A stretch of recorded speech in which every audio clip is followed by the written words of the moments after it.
The theme of the game is spelled out quite clearly. We are different, but we go together. And that is literally the quote that the Sea Emperor tells you when you beat the game.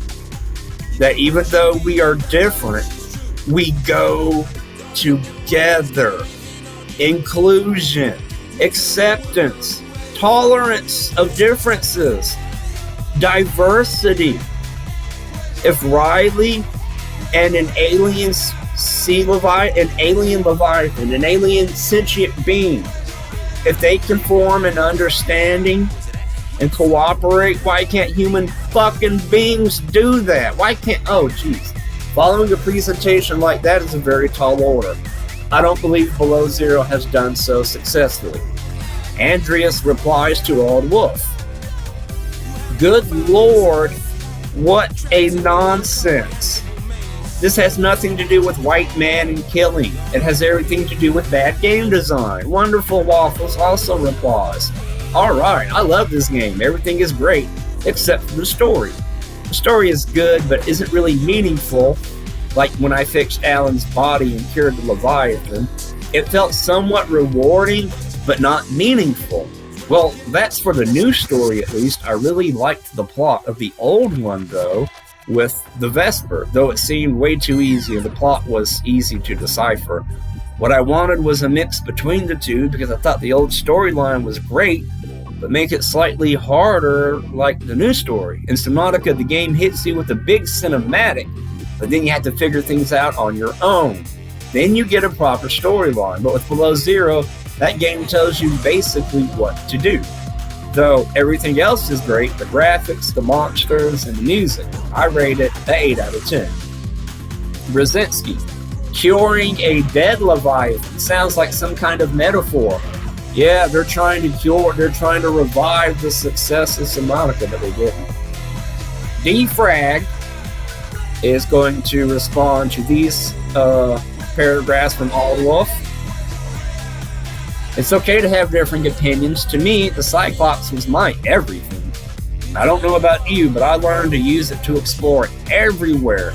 I could even pilot it into the Lost River, no problem, through all the weird gaps, and anywhere too small for it I could access via the prawn suit, no problem. It was also tough, able to take a few hits of regenerating armor, and super ultra customizable just because I could build anything I needed in it. It felt like home.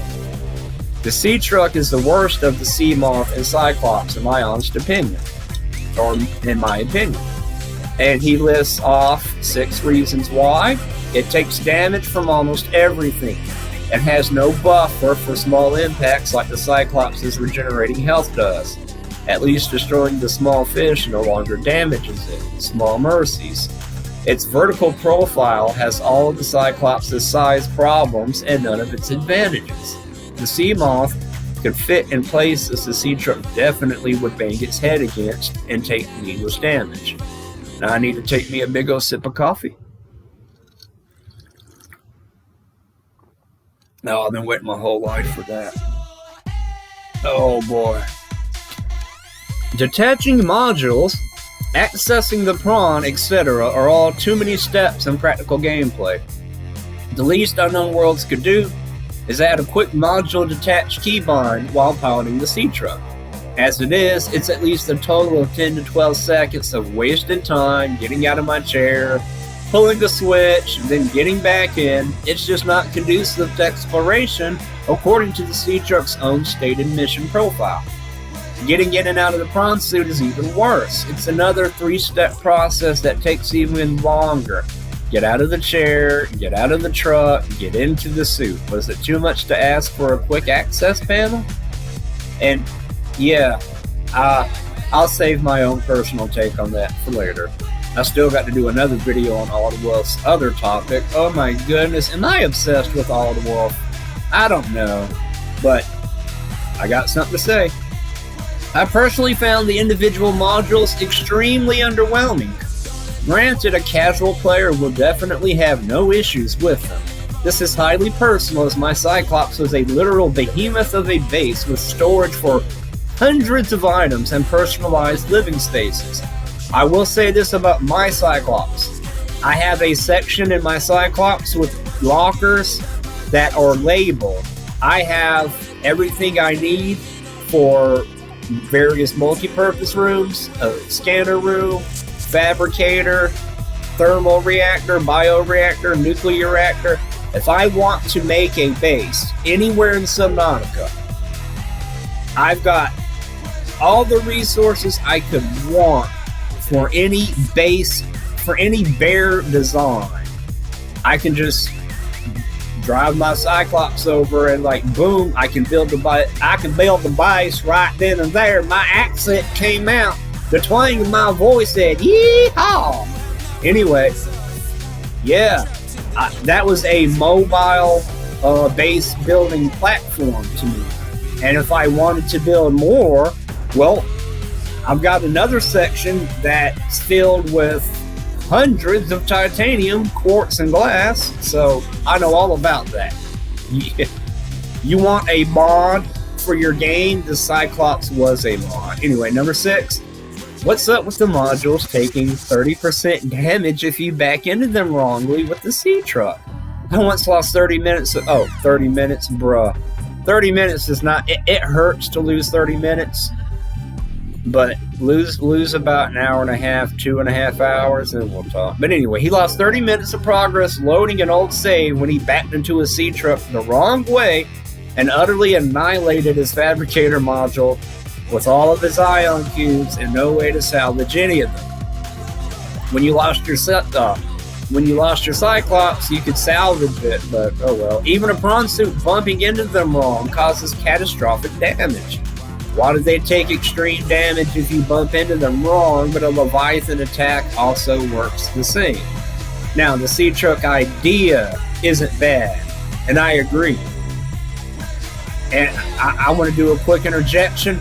Before I bought Subnautica, before I owned Subnautica, I saw a video a long time ago of a dude and his son that were playing.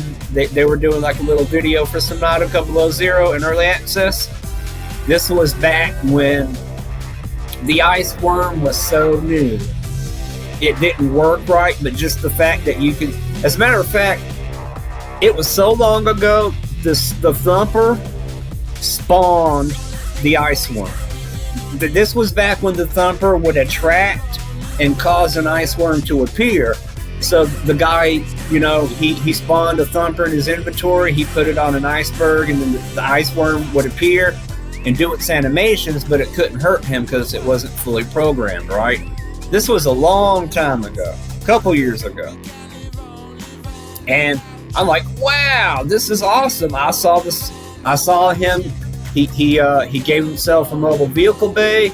And then I sat here and I watched him fabricate the sea truck cabin, the fabricator module, the storage module, the aquarium module, the sleeper module. I'm like, what? Huh? And then he's putting them together, and it's like the modular design was so fascinating. And I'm like, oh wow, what a useful vehicle. You can capture and study the wildlife in the aquarium.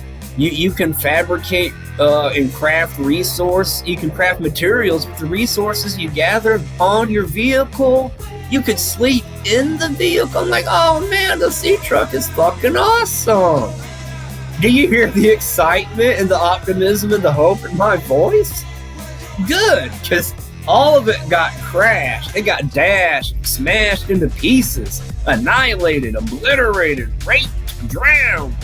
All my hopes and dreams had its face held underwater until bubbles stopped coming up. The sea truck, in concept, was so exciting, but the way that it pans out, the way that it is, it's disappointing as fuck. It's so disappointing, I actually hate it. I would have liked it better if it didn't have such a good concept. If it billed itself as just some dumb fucking truck that you can put shit on, I actually would have been like, you know what, the sea truck is cooler than that. I would have stood up for it.